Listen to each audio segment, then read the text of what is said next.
More Herman Chronicles. Herman's Thanksgiving.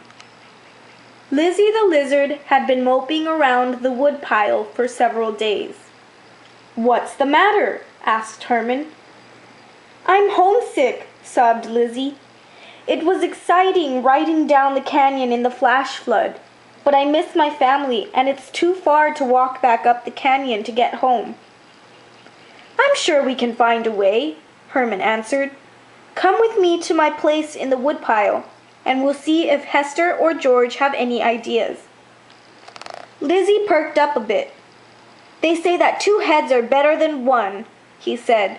"So if we add up everyone in your family, plus me, that will be 7 heads all thinking at once. Surely we can come up with a plan."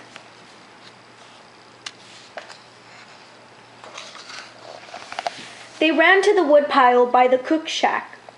There was Hester, cooking dinner, and the twins, Minnie and Winnie, busy setting the table. George and Harry were careful studying the words on a flyer Harry had found. Lizzie explained his problem, and George said, "I think I have the answer right here." He pointed to the flyer they had been reading. There in big print it said, "Thanksgiving Horseback Campout."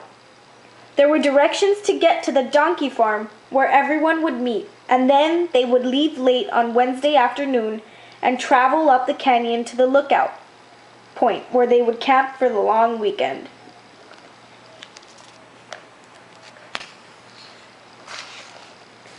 The following morning, everybody woke up early to prepare for the trek up the mountains to Lizzie's home. Lizzie was really excited. "I can't wait to see my family and introduce them to yours. My mom is a great cook, and I know she's going to want you all to stay for dinner. She makes a yummy stink bug casserole for special occasions, and I know she's going to cook one for Thanksgiving. I can hardly wait to get home." Soon, everybody was ready to depart. Carefully, they scooted from bush to bush, always keeping a lookout for hawks or other birds of prey. Finally, they arrived at the donkey farm. 2 of the donkeys had already been loaded. They had pack harnesses with saddlebags on each side, and packs on top with blankets and cooking gear. People were bustling around, getting horses unloaded from their trailers. The Thanksgiving campout was an annual event, and everyone was busy catching up on what their friends had been doing for the past year.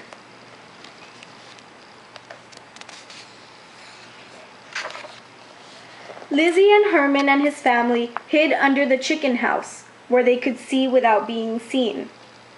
"We need a plan," whispered Lizzie. "Each donkey has 2 saddlebags," commented Hester. "I think I could get into one with the twins. George and Harry could get into another, and maybe Herman and Lizzie could each get into a separate bag. That way we will be separated, but still pretty close in case of trouble." "Good idea," Herman said. "How do you think we can get into the bags without being caught?" "Look," Lizzie said, pointing with his nose. "The donkeys are tied to a hitching rail. We can climb up the rail and then run up the ropes to their halters and through their manes to the tops of the saddlebags."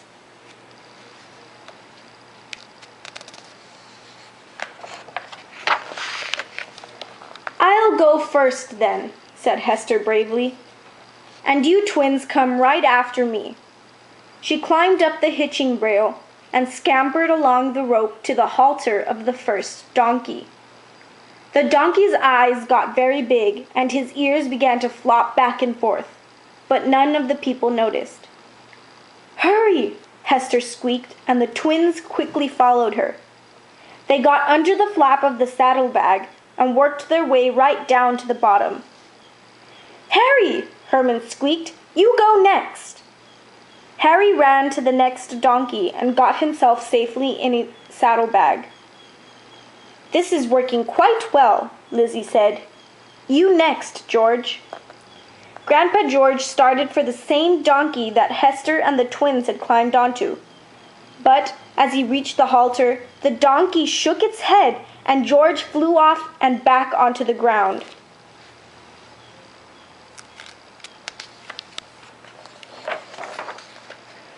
Herman and Lizzie ran for George. "Dad, are you okay?" asked Herman. "I'm fine," answered George, "just a little bruised." "Hurry," Lizzie called, "or we'll be caught." Herman quickly ran up one end of the hitching rail, and George ran up the other. They made their way to different donkeys and, finally, into the saddlebags. Lizzie sauntered slowly across the rail. That's what lizards normally do. They saunter and stop and look around and then move again. Fortunately, no one was paying any attention, and soon he too had found his way into a saddlebag.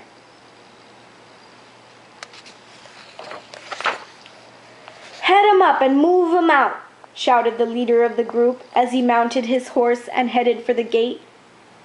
The lady from the donkey farm got on Jeremy, the Irish cart horse. One of the other riders handed her the lead ropes for the donkeys, and she too fell into line. Single file, the horses and riders carefully started the trek up the canyon, unaware of the travelers in the saddlebags. As the caravan was climbing, Lizzie began to recognize landmarks that let him know he was approaching home. The caravan stopped to set up its campsite. Lizzie climbed out of the saddlebag and gave the okay to Herman and his family. The mice quickly scampered out and followed Lizzie, who easily recognized the path to his home. He found his mother and father sunning themselves on a rock and let out a squeal of delight when he saw them. At the sound, his father, dizzy, turned.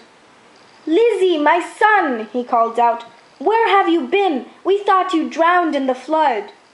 His parents jumped up, slithering around him lizard style and hugging him with love. Herman and his family had followed Lizzie and saw the tender reunion. Lizzie's mom, Millie, looked up and saw the mouse family. "Who are they, Lizzie?" she asked. "Mom," answered Lizzie, "these are my friends Herman, Hester, Minnie, Winnie, Harry, and George. When the flood came, we were all hiding from the rain in an old refrigerator and ended up escaping by floating down the canyon in ice cube trays. They have welcomed me into their family, and I have lived all these months in the woodpile near their home."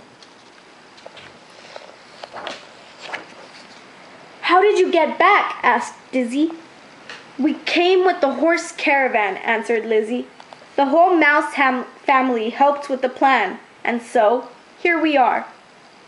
"We're so glad to have you home again," Millie said with tears in her eyes. "Are we having the usual Thanksgiving dinner?" asked Lizzie. "I told my friends that you made stink bug casserole every year, and I have invited them to stay and eat with us. I hope that's okay." "Of course," Millie said. "This will be the most wonderful Thanksgiving ever." "Is there somewhere we could stay for the night?" asked Hester. Minnie led her to a small dry cave where two boulders had rested together. "Will this be okay?" she asked. "It's perfect," answered Hester. She and the twins began to bustle around, gathering leaves and grasses to make little beds for everyone. Meanwhile, the guys had gathered on the top of a sunny, flat rock to enjoy the warmth and to talk. Lizzie went on and on about the exciting trip in the flash flood. Lizzie's brother and sister, Spot and Scales, had joined them, listening intently to every word. Millie shared with Hester her recipe for stink bug casserole. Hester thought it sounded good, but frankly, it wasn't exactly mouse cuisine.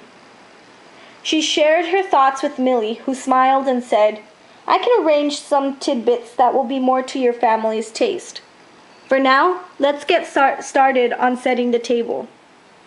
Hester and Millie, accompanied by Minnie, Winnie, and Scales, began to arrange the table. The guys sat outside waiting for the dinner call, talking about the flood, and how frightening an experience it had been. Soon, Millie called that the food was ready, and the unlikely group of friends started inside for Thanksgiving dinner. Since George was a guest and the oldest one there, he was invited to say grace. "Humph," he started out. "Today is truly a day of thanksgiving for all of us. We have survived a terrible catastrophe and have given each other a helping hand when needed. Along the way, we have made new friends, and we are grateful to share this bountiful dinner together." The table was loaded with food. There were little dishes of grass and weed seeds for the mice, stink bug casserole for the lizards with a side dish of shoo fly pie with lots of yummy flies. Everyone enjoyed the conversation and the feast. After dinner, the mice and the lizards headed for their own places to sleep. The lizards in their pile of leaves and bark, and the mice to their warm cave. Early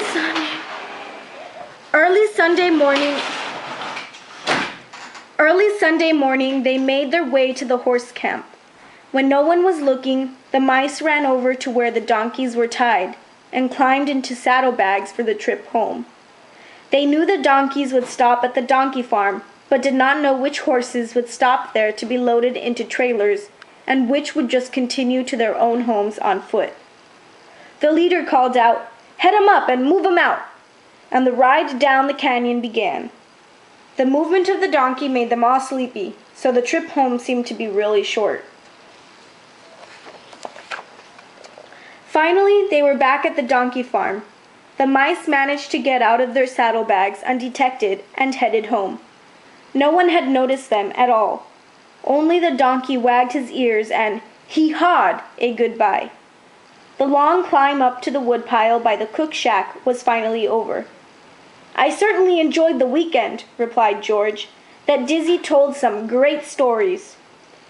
"It was a very nice weekend," Hester said, "but I'm glad to be home." "It was good to get Lizzie back to his family," the twins squeaked. "Yes, it was," said Harry. George, being the oldest, had nothing to say. He had already fallen asleep in his chair. The end, for now.